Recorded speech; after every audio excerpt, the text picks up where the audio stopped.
Good afternoon, and welcome to my ASD presentation by Cameron Benz. Now, ASD means Autism Spectrum Disorder. It can also be defined as a group of complex neurodevelopment disorders that are characterized by repetitive and characteristic patterns of behavior and difficulties with social communication and interaction. Now let's break this down a little bit more.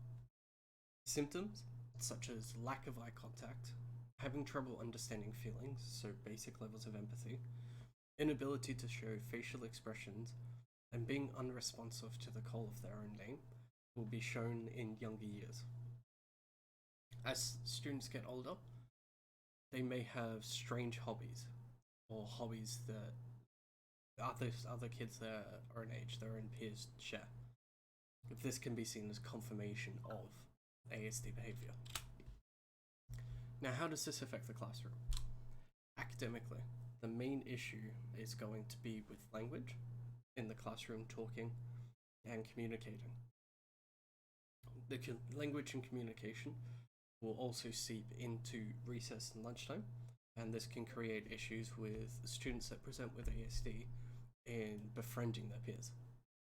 Motor control and organizational issues will also often be lower than average, so ASD students will often struggle academically. Students with ASD will also present with other mental health issues, such as anxiety or depression, which, when compounded with the effects of ASD, can lead to behavioral issues. Students with ASD that don't receive the support that they need, that they require, in the classroom will often end up acting out. This can then affect the students around them, leading to difficulties with peers. This is either because they're disinterested or they are unable to complete the work. Now I'm going to talk about my first practice in order to help students with ASD. Visual supports. This is a big one. So students with ASD focus heavily on colours and associate different meanings with the different colours. So associating colours with specific feelings and /tasks will help the student complete their learning. Effective strategies, such as the traffic cone system, are highly effective. Now, the traffic cone system is something that I've used in the classroom multiple times, and it's always worked very, very effectively. The student has 3 highlighters. They have a green highlighter, an orange highlighter, and a red highlighter. Once you, the teacher, have given the learning objectives to the class, you've written on the board what you're doing and what everyone's aiming for, and you say, all right, let's get started. The student with ASD will then place one of these markers at the top of their desk. If it's a red marker, that means that they need help. They can't start the work, they need help. If it's an orange marker, it means they can start, but they will need help. And if it's a green marker, it means they're good to go.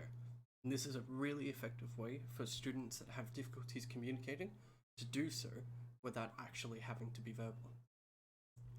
Colored checklists are another useful way for the student to visually see what they are accomplishing, and it could mean for them maybe a color system for if I accomplish this, then I get this reward.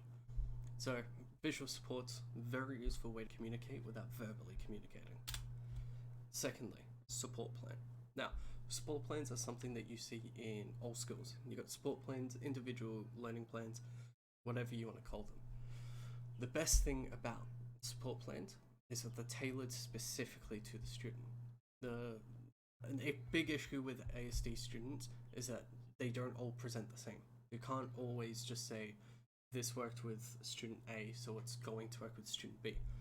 Some students with ASD present with good language skills, but bad communicating skills. So you have to be able to tailor to exactly what the student needs.